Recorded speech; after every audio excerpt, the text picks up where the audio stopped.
مرحبا نقاط، شكرا لوجودكم معنا اليوم. أنا طبعا نقاط هو يعني المؤتمر الفكري الثقافي الكويتي العربي اللي أنا أنتمي له أكثر وأحس بفخر فيه كبير. أول تجربة لي مع نقاط كانت حول موضوع الصور المحظورة في الخليج العربي، واليوم نقاشنا حول الرقابة والملكية الفكرية، فهو قريب من موضوع الحظر، موضوع الإبداع بالرغم من الحظر. مثل ما أنتم شايفين أنا مع كوكبة نسائية لها خبرة كبيرة في الموضوع، الأستاذة بثينة العيسى، عايشة السالم من السفارة الأمريكية، الشيخة انتصار سالم العلي، وصفانة دهلان من المملكة العربية السعودية.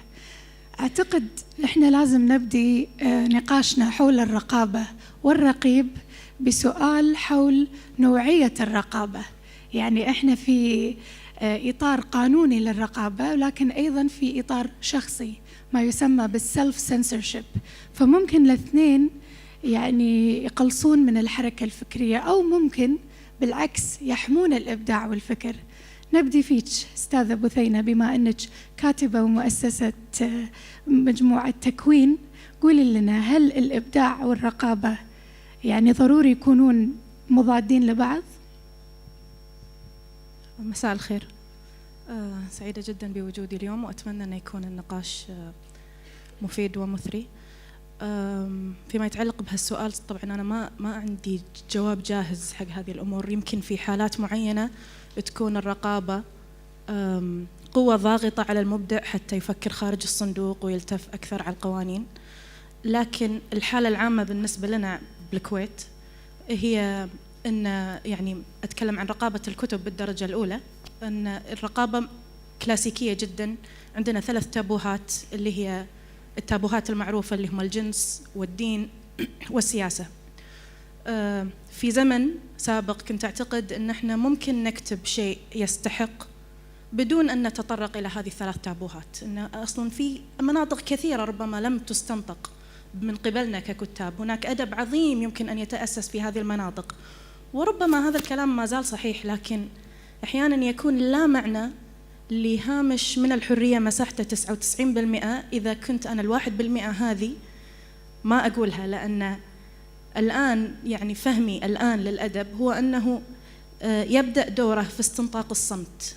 الأدب يبدأ من عندما نصل إلى المكان المسكوت عنه، عندما نصل إلى المكان الذي يصمت عنه الجميع ويخاف الجميع من الخوض فيه، هنا تبدأ الكتابة الحقيقية. ونعتقد أن الكتابة الحقيقية هي كتابة بالضرورة قائمة على القلق، وهي بالضرورة مزعجة، لأن هي لم تكتب لهدهدة معتقداتنا وحتى تقول لنا أن الأمور بخير وأن احنا تمام وأن الوضع حلو والحياة حلوة وكل شيء تمام. بالعكس، الأدب الحقيقي هو الأدب الذي يزعج ويقلق على المستوى الفكري وعلى المستوى النفسي، وبناء عليه أنت يجب أن تذهب إلى هذه المناطق التي لا يريد لك الرقيب أن تخوض فيها. جميل جدا. ننتقل من المزعج والرقيب إلى الإيجابية وحركة النوير وسفيرة الروح الإيجابية الشيخة انتصار سالم العلي.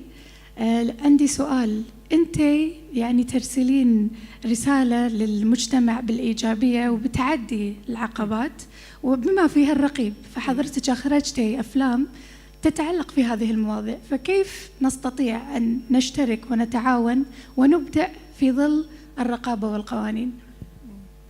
أولاً مرحبا فيكم كلكم ومشكورين على التجمع الجميل. راح أكون أنا نقيض أختي بثينة، وأنا 99%. أنا أشتغل من خلال 99%. ليش؟ لأن عندي 99% أشتغل عليها. إحنا ما نشتغل في صراع مع 1%، نشتغل من خلال 99%. وأنتجنا فيلمين، الفيلم الثاني إن شاء الله راح يطلع خلال الشهرين القادمين. الفيلم الأول كان عن حياة فايق عبد الجليل، المرحوم شهيد فايق عبد الجليل، وكان في عندنا مثل ما واحد يقدر يقول في كان رقابة عشان عند الشخصيات ما زالت حية، عندك أحداث مرات واحد ما يقدر يتكلم فيها، عندك أشياء فضلنا لما نتكلم عليها، ألقينا عليها الضوء بصورة خفيفة، ولكن عموما حاولنا نبتعد عن كل ما يمكن يضر بالفيلم، لأن انتشار المعرفة عن الشهيد كان أهم من أن ننشر واحد ولا شيء ولا شيء ولا ثلاثة. فإحنا فضلنا نشتغل من ضمن 99% ونلقي الضوء على الأشياء الإيجابية من خلال حياة الشهيد، بدلا من النظر إلى الأشياء السلبية. والأشياء السلبية كانت واحد من أسباب نجاحه، واحد من أسباب تفوقه، إنه كان يصارع في البداية، فآخر شيء وصل للانتشار. فحتى يعني إن الغزو العراقي إحنا ما حطيناه بشكل واضح جدا، حطينا بشكل مبهم، مو بس حق رقابة ذاتية. كانت عندنا رقابة ذاتية ورقابة من خلال وزارة الإعلام، وطول الفيلم قعد أشهر يلا أعطونا عليه إجازة النص، ولكن قدرنا نطلعه. وفيلمنا الثاني هم طول كم شهر، بس هم قدرنا نطلعه. في صح أنت عندك وجهة نظر أختي بثينة، إن مفروض الواحد شلون تقول pushing boundaries، بس إحنا نشوف pushing boundaries بطريقة لطيفة، طريقة نبي نشتغل، نبي نطلع أعمال. فالpushing boundaries شوية شوي بالنسبة حقنا إحنا شوية شوي شوي، خاصة إن أفلام بالكويت شيء جديد، يعني الحين كثرة الأفلام قاعد تصير شيء جديد علينا. نتطلع والله الفيلم عن الشهيد، ما شفتيه؟ الشهيد الشاعر، ونتطلع الأفلام بعد ثانية أيضا يعني ضمن مساحة الرقابة. الأخت صفانة دهلان من المملكة العربية السعودية، أنت مهتمة في قضية الإبداع والالتقاء القانوني بما فيه الملكية الفكرية وحماية المؤلف.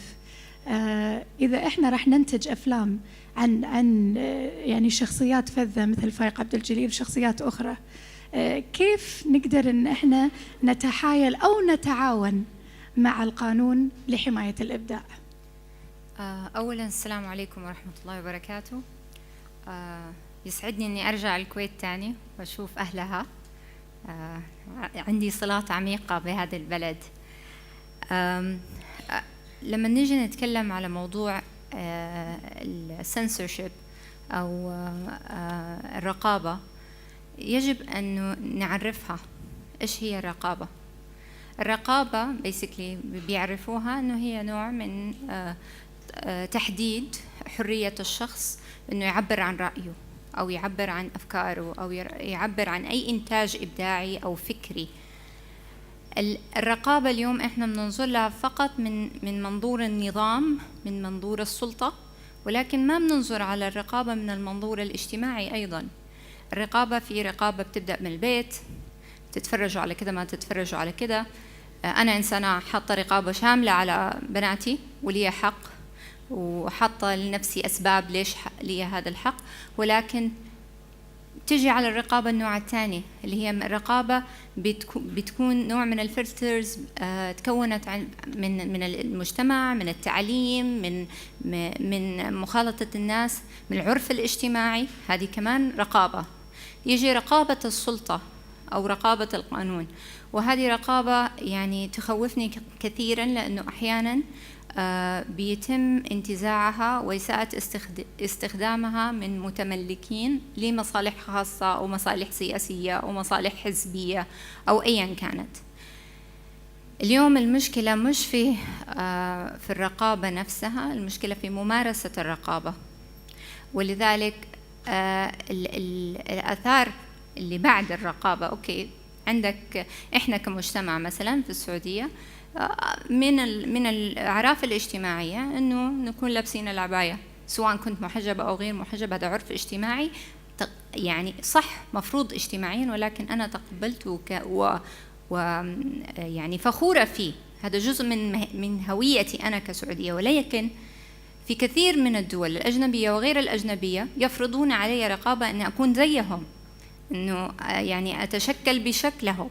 هذه كمان رقابة، لأنه هذا حرية تعبير عن رأيي. اليوم بنشوف في كل النيوز إنه البركينيز، وإنه هذول يلبسوا ما يلبسوا في السعودية، الناس يجوا الأجانب لازم نحط. هذه كلها أنواع من الرقابة. نجي على الرقابة على الإبداع. الرقابة على الإبداع يعني حشرح لكم هي من خلال رحلتي الشخصية. الناس يطالعوا فيها يقولوا لي أنت محامية إيش دخلك في الإبداع؟ صح، أنا مالي ولا عندي أي نوع من الميول الفنية أو أي نوع من الإبداع، ولكن دخلت الإبداع من بمجرد صدفة.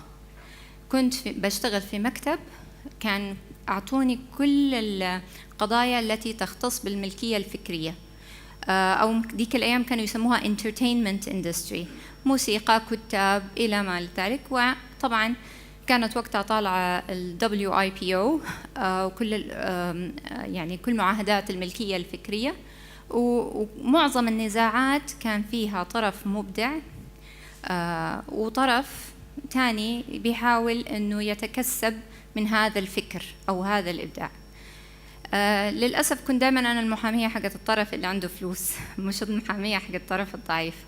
ولكن في هذه الرحلة بدأت أدون كل قضية تجينا إيش هي الأشياء المتشابهة فيها.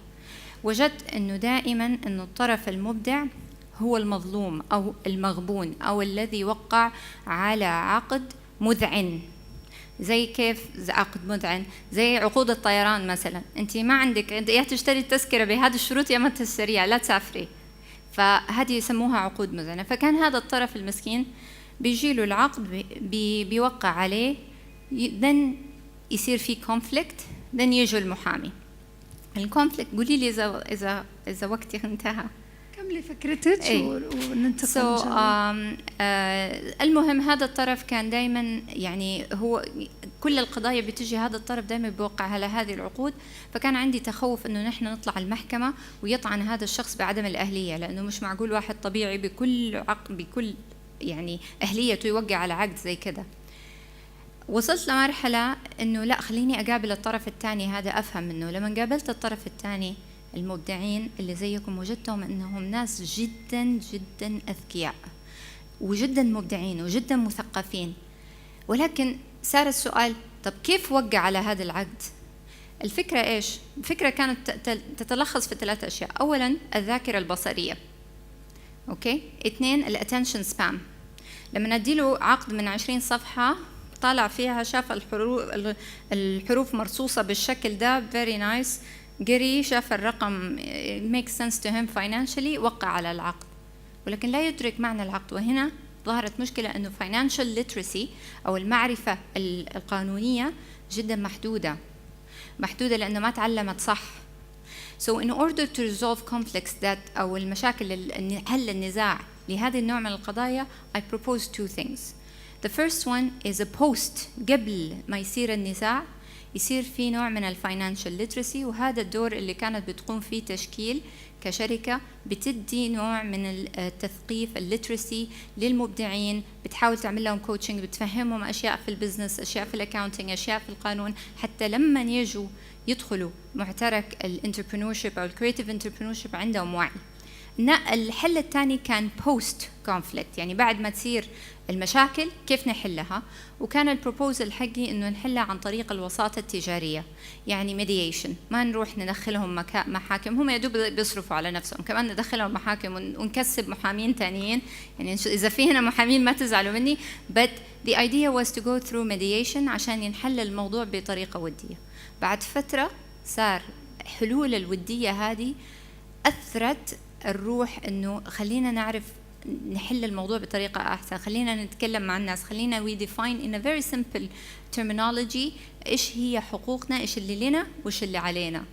فحماية الحقوق شيء مهم، ولكن التثقيف الاجتماعي على ما هي حقوقي وما هي واجباتي وما هي حقوق المؤلف وما هي الحقوق الملكية الفكرية الأدبية أو الحقوق المؤلف وما هي حقوق الملكية الصناعية البيتنت، في فرق كبير.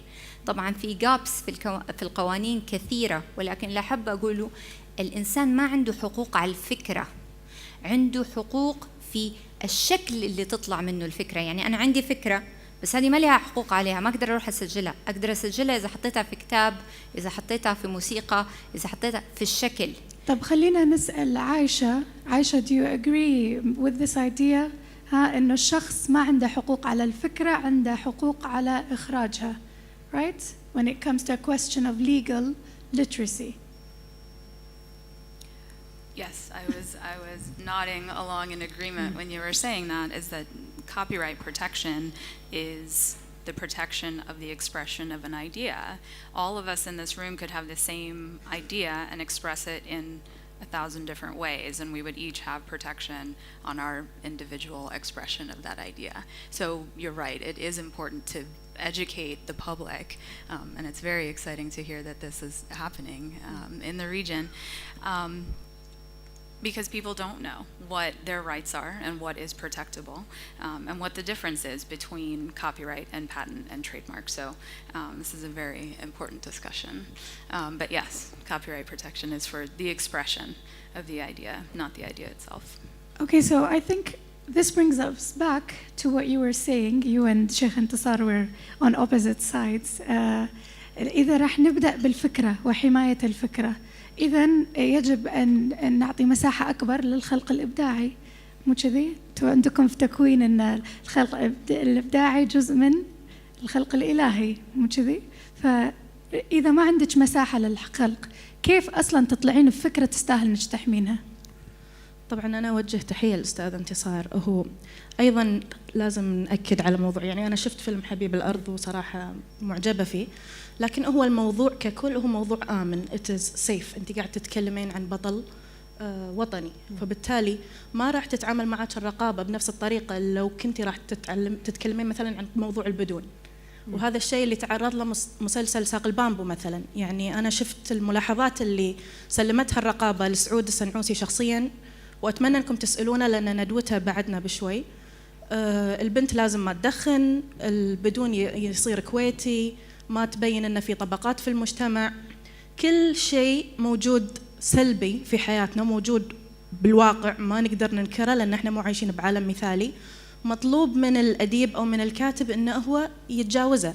طيب عيل ليش أكتب؟ يعني هل مطلوب منا هو أن نفرغ الأدب من أدبيته، أن نفرغ الفن من معناه، أن نكتب شيء لا يهز المجتمع كما ينبغي؟ لأننا أنا أفهم الأدب وأفهم الكتابة وأفهم الفن أنه هو يعني قرع لناقوس خطر من بشكل أو بآخر، ونحن كلنا نعرف بأن الفنان بطبيعته إنسان حساس، وبالتالي هو يعني قادر على استشعار خطر قادم.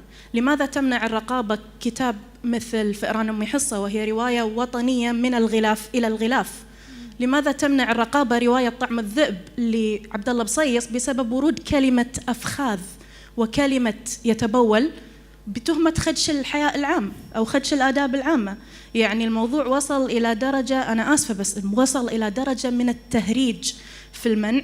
وأنا جلست مع لجنة الرقابة في وزارة الإعلام وكانوا ينظرون في وادي ويطبقون في وادي آخر. الموضوع تجاوز التعبير الفني والخلق الفني، الموضوع حجر فكري. أنت يجب أن تكتب بحث في المناطق المعينة، وأي شيء لا يصب في مقرر الدولة الأيديولوجي أنا سأمنعه.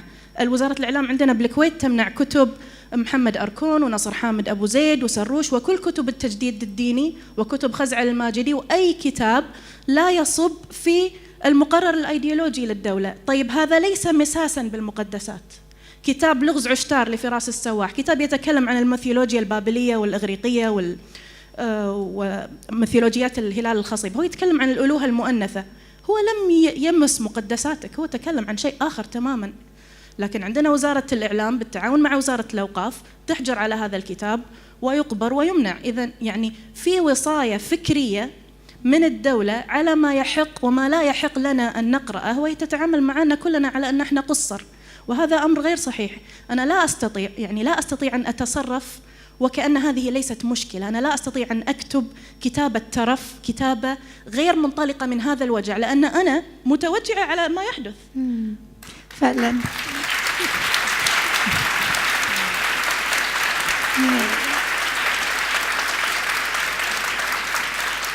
شكرا أستاذة بثينة، وأكيد إحنا كلنا عايشين نفس الوجع معك، مو بس من ناحية الكتابة ولكن من ناحية الرقابة في مناطق أخرى تحظر الفكر وتحظر الإبداع. سؤالي للسيدات اللي معانا اليوم، كيف نراقب الرقيب؟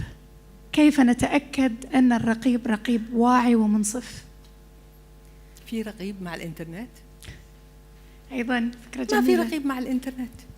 الحين يعني لما نقول في رقيب، كل شيء نبيه موجود على الانترنت، حتى لما يسويك عليه بلوك تقدري تروحي له من مكان ثاني.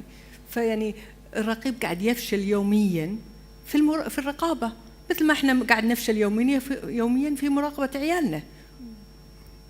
أنا أشوف أنا أي شيء أبي ألاقي على الإنترنت. فيعني بلاسينج الإنترنت. ما عاد أختي بثينة مرات يصير في أشياء إحنا ما تعجبنا، أنا دائما أدور على الباب مفتوح. هاي طريقتي. أنت تبي تفتحين الكل، ما هو مفتوح للكل. أنا بوجهة نظر أنت صح، أنا أبدا ما أختلف معك، بس أنا دائما لاقي كل شيء له باب ورا. يا ريت يتغير، وبإذن الله راح يتغير. تفضلي. بس رد بسيط، يعني هو صحيح ان احنا في زمن الانترنت انا اقدر اشتري الكتاب من نيل والفرات ولا من امازون واقدر كل هذه الامور، لكن لماذا اضطر الى هذا الامر؟ اقصد انا مثلا خلي بثينة الكاتبه، انا كصاحبه مكتبه كل يوم يوني وزاره الاعلام يفتشون كأن انا قاعده ابيع يعني اسلحه ولا مخدرات ولا شيء فعلا خطر، وانا قاعده ابيع كتب. يعني لماذا أعرض نفسي لهذا الإذلال؟ أولاً، لماذا حتى أدخل كتاب إلى الكويت لازم أنطر اللجنة تجتمع وتقرر أنه هو مفسوح؟ والسنة يعني خلال هذه السنة أنا قدمت 500 كتاب لوزارة الإعلام أطلب الفسح، اللجنة خلال 3 أشهر اجتمعت مرة، من 500 كتاب قدمت 10 كتب، من 10 كتب انفسح 1. يعني إحنا معرض الكتاب جاي بعد 10 أيام، أنا توني جاية من الشارجة، كل الكويتيين هناك. لماذا أضطر أنا كإنسان في الكويت أن أنا أتحايل وألف وأدور حتى أوفر كتاب؟ يجب أن تدعم الدولة الكتاب. يعني ما يحدث هو العكس تماماً، إهانة للمبدعين، إهانة للمكتبات، إهانة لدور النشر الكويتية. أنا أقصد يعني مجرد أن أنا أعرف أن أنا في زمن الإنترنت وأقدر أحمل الموضوع وهذا أيضاً يتناقض أتوقع مع موضوع الملكية الفكرية. يعني أيضاً نحن نريد أن نحصن المبدع، فإذا الكتاب موجود أونلاين PDF هذا ما يعطيني الحق أخلاقياً أن أنا أروح وأحمله. فأقصد لماذا كل هذا التعب حتى أقرأ رواية أو أقرأ دراسة فكرية؟ يعني يجب أن يكون هذا الشيء متوفر لي إذا كنت فعلا على قدر الادعاء بأن الدولة ترعى الفنون والآداب وكل هذه الأمور.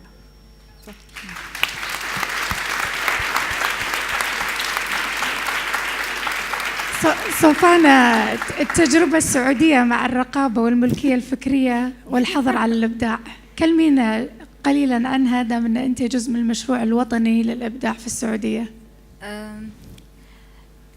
طبعاً يعني أول خطوة لأنه يصير في تطور أو تنمية يجب التقبل الواقع، وتقبله بصدر رحب يعني بكل سلبياته. النقطة الثانية هي محاولة معرفة الطرف الآخر. في ناحيتي أنا كانت الطرف الآخر عبارة عن نظام ومنفذين للنظام. عندما قرأت النظام وجدت أن النظام يقتصر مذكرات تفسيرية تفسر لهم إيش يعني مثلا الحياء العام.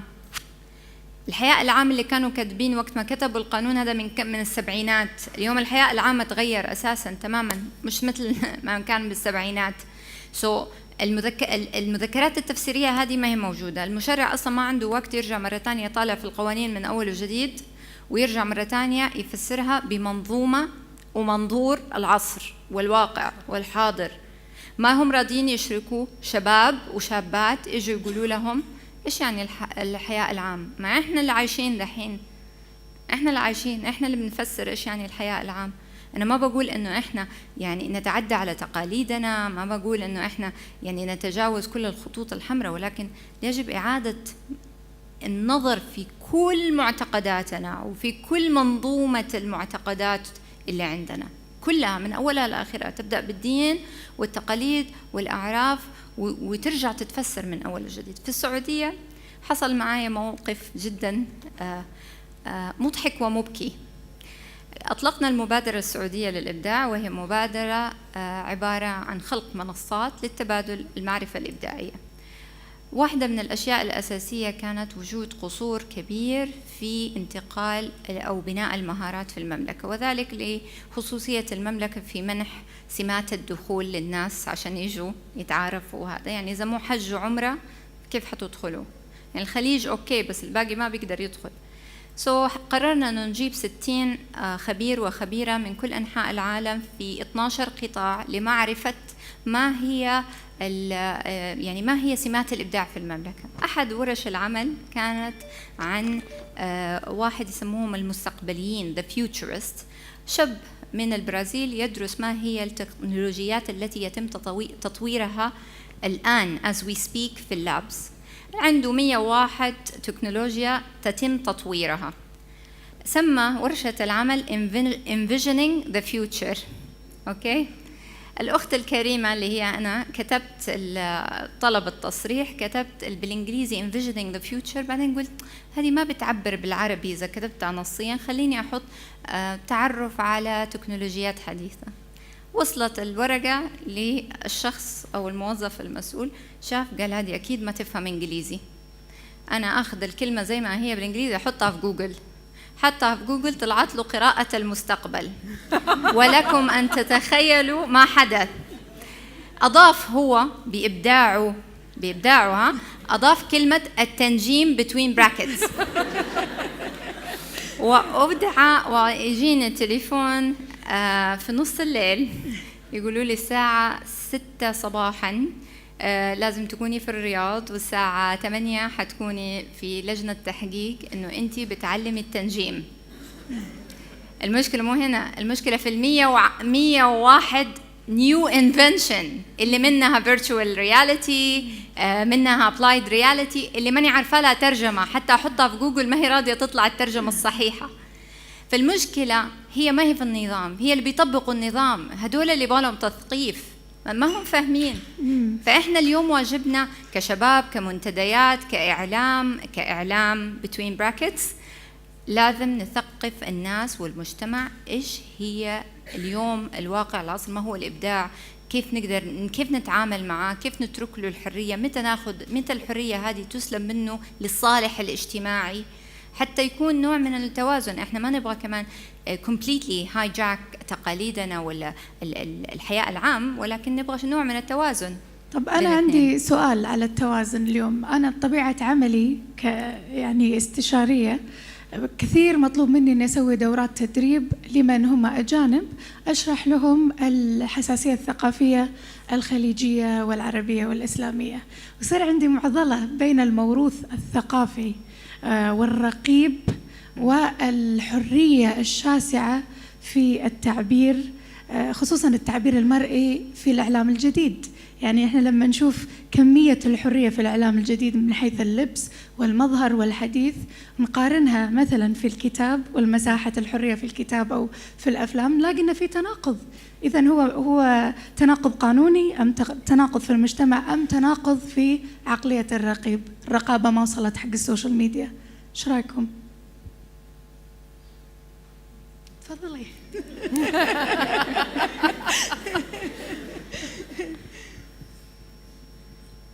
هو طبعا في تناقض، يعني احنا ندري ان يعني هذه المفارقة الطريفة صراحة، ان بقدر ما انفتح العالم بقدر ما تراجعت عندنا الرقابة، على الأقل بالكويت، عشان لا أنظر بشيء ما أفهم فيه. بس مثلا احنا قانون المطبوعات اللي قاعد تمنع على أساسه كل المصنفات الأدبية والفكرية هو صادر من 2006، لكن التعسف في المنع بصراحة بال5 سنوات الأخيرة كان شيء ظاهرة، يعني كان شيء مذهل. ما احنا فاهمين ليش ما هو في انترنت وفي انفتاح وفي حتى ربيع عربي وفي يعني في قدرة أعلى على أن احنا نقول لا، وفي قدرة أكبر على مساءلة المقدسات وعلى يعني التابوهات وكل هذه الأمور، وصرنا أجرأ في طرح الأسئلة.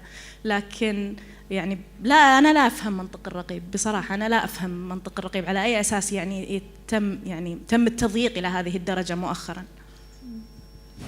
شيخ انتصار، هل عندك تعليق؟ أنت يعني من الناس اللي نشيطين جدا في الإعلام الجديد، إيش رأيك في علاقة الرقيب بالإعلام الجديد؟ شوفي، أنا خليني أتكلم على الإعلام الرقيب اللي أنا تعاملت معه. في أغلب الوقت والصراحة وللأسف في كسل في الرقابة، فما له خلق يقرأ فيمنع. نعم. نرجع على أستاذة سفان لما قالت يجب تثقيفه فهذا شيء لازم.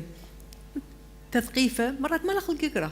إذا تشوفين رقابة في الكويت تسمح في الإنجليزي ما تسمح في العربي، معناته ما يقرون إنجليزي، فاللي بيقرأ يقرأ إنجليزي للأسف.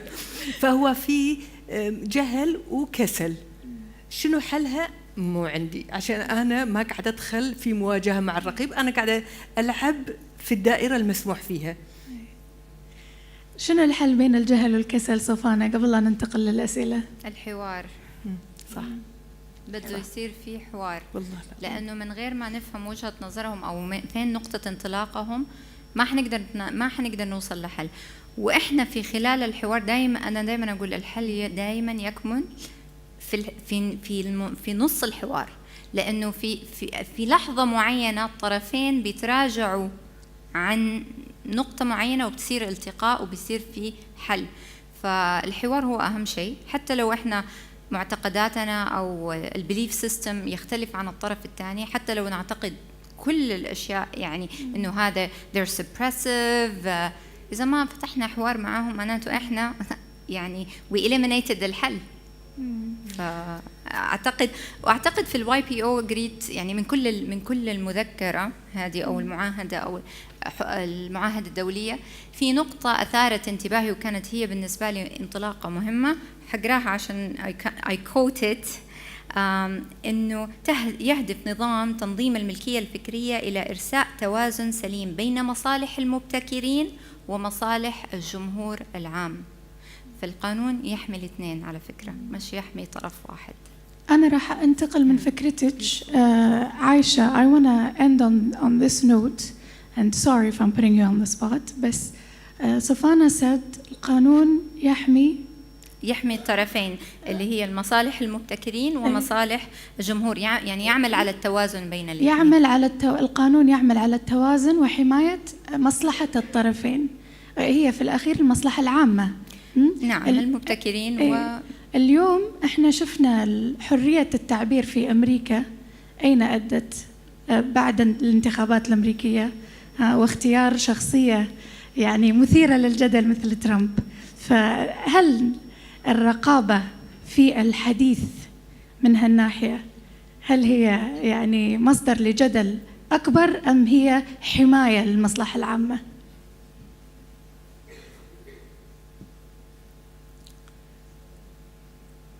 Well, sorry to put you on the spot. I have an easy answer that I'm prohibited by law for talking about partisan issues in public, so I'm off the hook with that one. In terms of censorship, I mean, obviously in the US we have the freedom of speech in the Constitution. It's a different conversation that we have in the US than we would have here. One point that's kind of related, not really, that I did want to make sure I got across is that copyright is not censorship. It's not the same thing. And people who use copyright law as an excuse to censor something are abusing the system. They're abusing this fabulous legal instrument that gives personal property rights to creators. And I think it's amazing that society values that kind of creation enough to put it in the US Constitution, the new Egyptian Constitution, the new Tunisian Constitution. Kuwait just amended its copyright law. You know, I think that's a really great thing. So the copyleft folks, the advocates against copyright protection, you know, I personally think they're living in a communist society in a way, because all of the content, yes, it's meant to be shared and creative expressions are meant to be, there's that balance for society that creators get to have that protection, but society can benefit from it. But if it's a personal property right, I'm not going to go and take your, you know, car just because I feel like it. Copyright protects the same thing. It's a personal property right. And the UN Universal Declaration for Human Rights in 1948 I'm just going to read something really quickly. Everyone has the right to the protection of the moral and material interests resulting from any scientific, literary, or artistic production of which he is the author. It's a basic human right. If I create it, I should get to use it as my own. Okay, thank you for that. الملكية الفكرية كجزء من حقوق الإنسان، هذه فكرة بعد ما أعتقد إحنا كمجتمعات تطرقنا لها كفاية في العالم العربي. تشاركوني لو سمحتوا بتصفيق حق السيدات.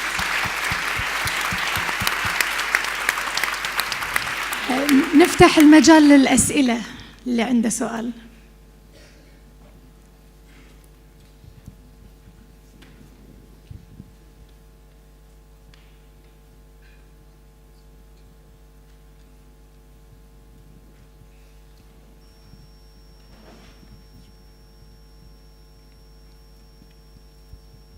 السلام عليكم ويعطيكم العافية صراحة على الحوار الحلو الشيق.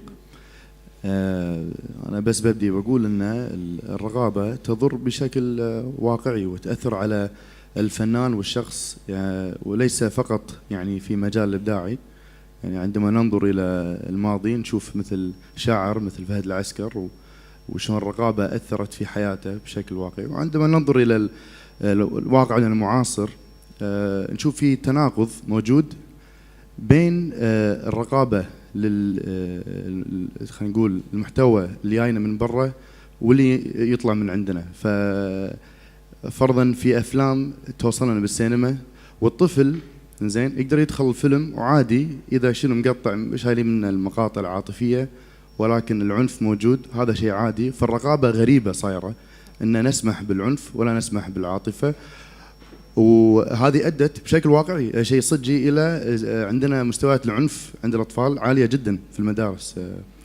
وعندما ننظر إلى الإنتاج المحلي، فإذا خذينا على سبيل المثال برنامج مثل شنو يعني، وهو برنامج يوتيوبي أكيد سامعين فيه، فصارت سالفة كبيرة أن منعت الكثير من الحلقات هذه لأنها مست يعني من نظر الرغيب إلى حاجات يمكن واقعية وصجية احنا المفروض ما نتكلم فيها. ف يعني يمكن انا وايد تكلمت، بس انا سؤالي هو صج يعني هل تشوفون صج في فرق بين شلون احنا يعني نراقب الانتاج الخارجي والمحلي، واحنا شلون نقدر خلاص نحل هالمشكلة هذه ونتقبل الشغل المحلي وعادي يعني ما نحاول نوقف النظر في الواقع يعني.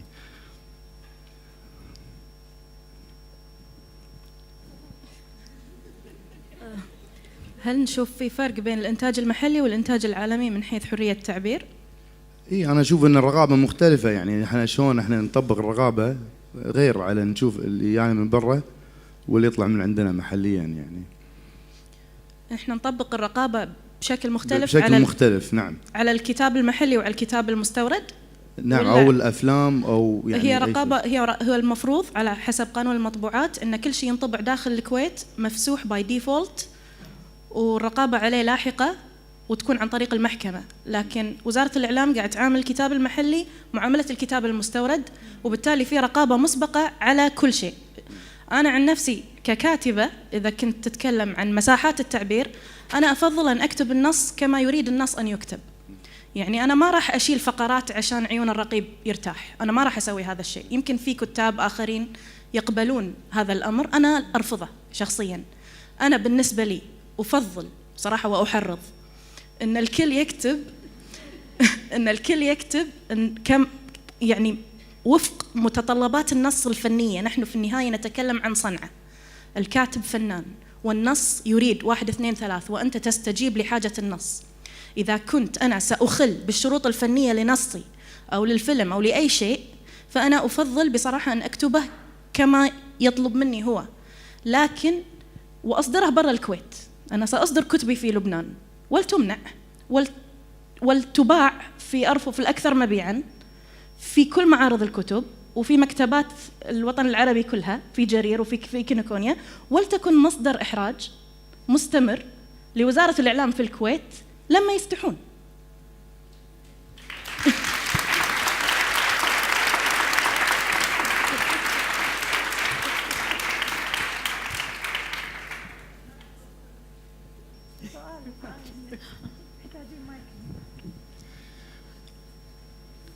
مساكم الله بالخير. وأول شيء أحب أبارك للقائمين بنقاط في their 7th conference. وهو الحقيقة يعني مثل كومنت أو ملاحظة أكثر من ما هو سؤال وعن الكويت يعني.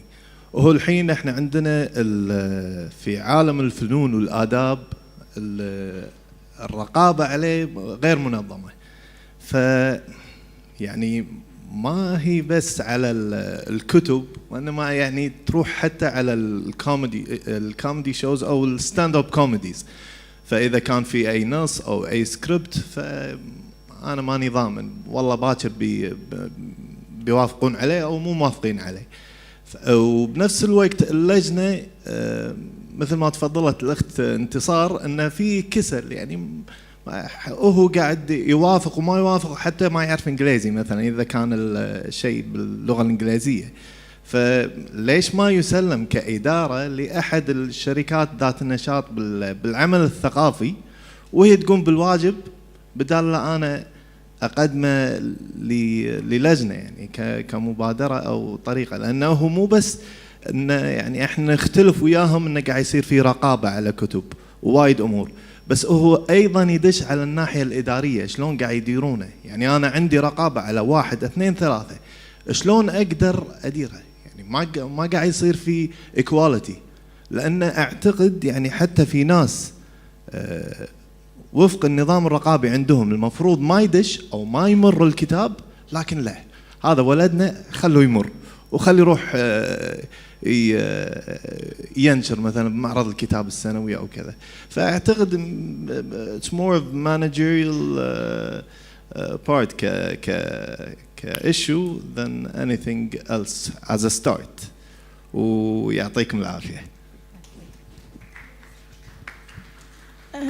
أنا أعتقد أن العشوائية بعد أيضا في ماذا يحضر. يعني مرات في تراخيص موجودة الحفلة ومغني لا يصير في يعني ضغط سياسي إن لا ألغوها عيب. فمعك حق إن في قلق وخلط بالمفاهيم شوي من ناحية الرقابة. كان عندنا سؤال هني.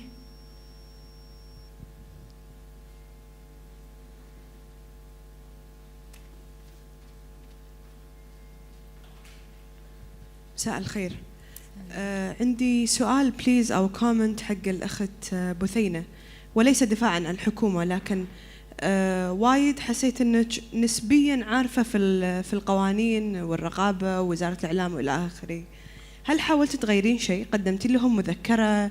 did you try to change الوضع الحالي اللي احنا فيه since you know and you're aware of the problem؟ طبعا شكرا على السؤال. احنا صار لنا تقريبا سنة أو أكثر شغالين جروب صوت الكويت. اجتمعنا في البداية مع حقوقيين، وبعدين اجتمعنا مع كتاب ودور نشر وأصحاب مكتبات حتى نعرف شلون نقدر نحل موضوع الرقابة هذا. رحنا قعدنا مع الوزير حولنا حق الوكيل المساعد للمطبوعات. الوكيل المساعد صار لنا 3 شهور نبي نقعد معاه ساحب علينا. أنا أعرف كواليس وزارة الإعلام أكثر من موظفين وزارة الإعلام، وأعرف الكتب الممنوعة أكثر من الرقابة. ويعني بمخي صراحة لستة أدري شنو المفسوح شنو الممنوع وأدري ليش بس هم مو وايد متعاونين. إحنا صراحة فاتحين معاهم الخط، ومو بس كذي، إحنا قدمنا سيستم بديل وقعدنا مع لجنة الرقابة، والعقليات اللي قعدنا معاها صراحة انصدمنا فيهم. على عيني وراسي كلهم واحد واحد، نحترمهم كأشخاص، بس لما لجنة تي وتقول أنا دوري أحمي عيالنا من السموم الفكرية اللي بالكتب، وقاعد تمنع لي كل دراسة، قاعد تمنع لي ستيفن هوكينج تاريخ موجز للزمان، ولك روح انجح بالفيزياء أول جد يعني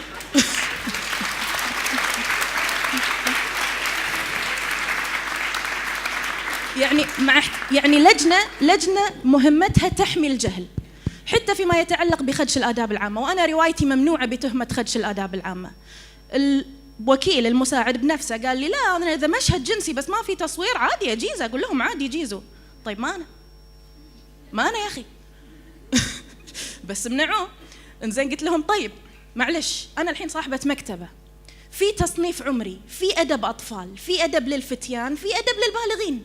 تعال جرمني قطني بالسجن إذا أنا بعت رواية هنري ميلر حق طفل عمره 12 سنة. بس في المقابل لما يجيني رجل أبو عيال عمره 45 ما أدري شنو ويقول لي أبي أشتري هنري ميلر ولا ميلان كونديرا، أقول له لا، عيب الحكومة ما ترضى، ما نقرأ هذه الأمور. صراحة المنطق يعني مضحك.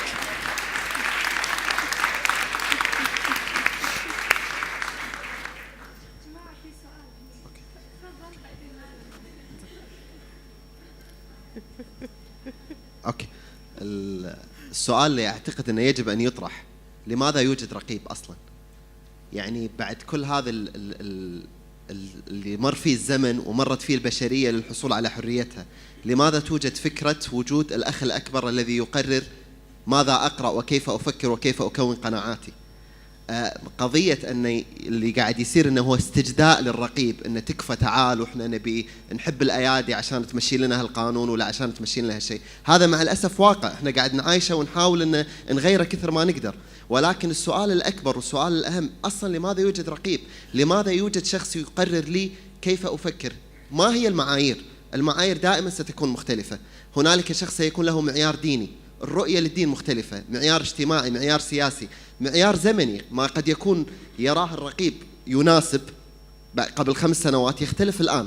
فكرة أن، وأعتقد أن المشكلة الأكبر ككتاب أو مبدعين أو مفكرين أن نحن نحاول أن نتماشى مع هذا النمط من الرقابة بنعومة، أن نتحدث أننا لماذا نكتب عن 1%؟ لماذا نكتب عن 5%؟ ما 1% الرقيب لم يمنعها إلا لأنها مؤثرة.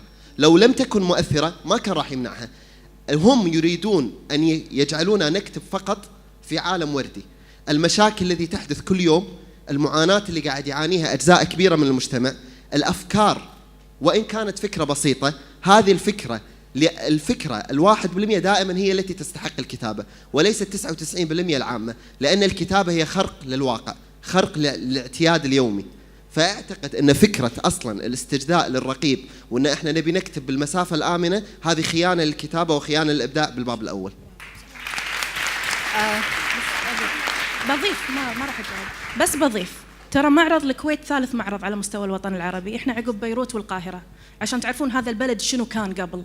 وكانت الرقابة فيه لاحقة ورقابة ذاتية، دور النشر هي التي تقرر أن هذا الكتاب ينباع بالكويت ولا ما ينباع بالكويت. الرقابة الفعلية بدأت، الرقابة بشكل مسبق بدأت على الكتب السياسية مع الحرب العراقية الإيرانية وكان لها ظرف. الآن الرقابة صارت شيء آخر تماماً، يعني كل ما الهوى تتحول إلى شيء يعني كائن ميثولوجي مليون يد بس شغلته يمنع الكتب. أنا حابة أضيف بس نقطة. أنت سألت لماذا؟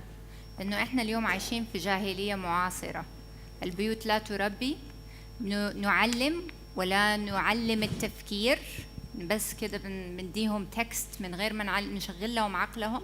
نسينا اللي مكتوب أساساً في القرآن: أفلا يتفكرون، أفلا يتذكرون، أفلا يتأملون. كل هذا we completely disregarded everything. نسينا أول كلمة انكتبت: اقرأ، نسيناها. اليوم تقول لي رقابة، إذا ما أنا بنيت الرقابة الشخصية وربيت العقل إنه يميز بين الصح والغلط، طبعاً حنصير عندنا إيش؟ وصاية ومحرم وإلى آخره. زين، الأسئلة وايدة. الأسئلة وايدة ولازم نختصر احتراما للنقاط. تفضلي.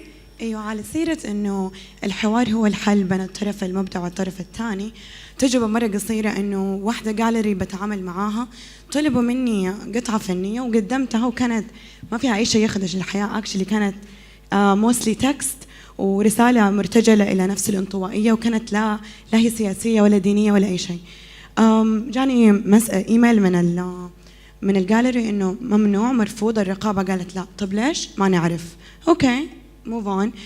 بالتالي انا كشابه بمجتمع انا من جده من السعوديه، كشباب ما عندنا صله دايركت مع الطرف الثاني اللي المفروض نحاوره، فرحنا عملنا اندر جراوند شو، وفي الاخر بنعمل معرض ولا معرض كله من غير تصريح، بس عشان نقدر نتكلم من غير ما حد يقول لنا لا.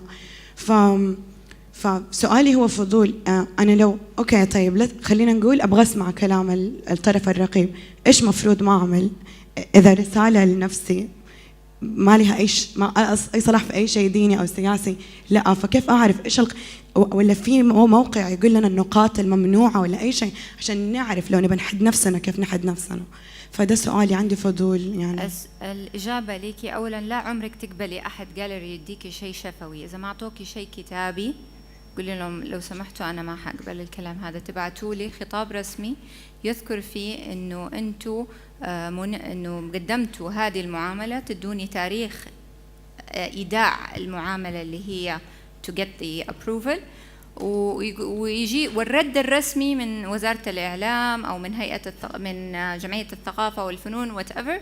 بس لا تقبلي تليفونات ولا قالوا لنا لأنه زي ما قالوا كسلانين. فأي شيء كده تليفونات لا. إذا ما ادوكي هو خطاب رسمي، روحي شيلي التمثال حقك whatever it is، اللوحة حطيها في نص الجاليري واقعدي اتفرج عليهم، قولي لهم شيلوها يلا. عرفتي؟ مساء الخير. الأسئلة كثيرة بس أنا مقصوبة من نقاط أحترم الميكروفون. تفضلي. شكرا. بثينة شلونك؟ أدري إنك أنت تعانين وأكثر كتاب الكويت يعانون ويبيعون أوكي. أكثر كتاب الكويت يعانون وكل مطبوعاتهم برا ونطلبهم ثرو أونلاين. أنا أتوقع الرقيب جدا شخص سياسي أكثر من إنه رقيب، لأنه مفروض علينا ومفروض علينا من أعضائنا هم اللي يحددون مصيرنا وحياتنا. الحين أنت قلتي إحنا قاعد نتواصل مع الوزير وساحب عليكم الوكيل.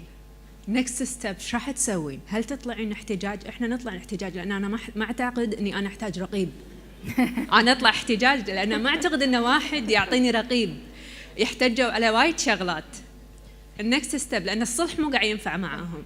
إحنا للأمانة حاطين حق نفسنا ديدلاين على معرض الكتاب الجاي، بعدها راح نقرر شنو الخطوة القادمة. أنا ما أقدر أتكلم لأن معاي فريق بس يعني stay tuned. أشكركم جميعا، وأدري أن الحوار يطول ومشوق وتحريضي فأنا راح أختصر الحين. شكرا جميعا. شكرا لكم جميعا.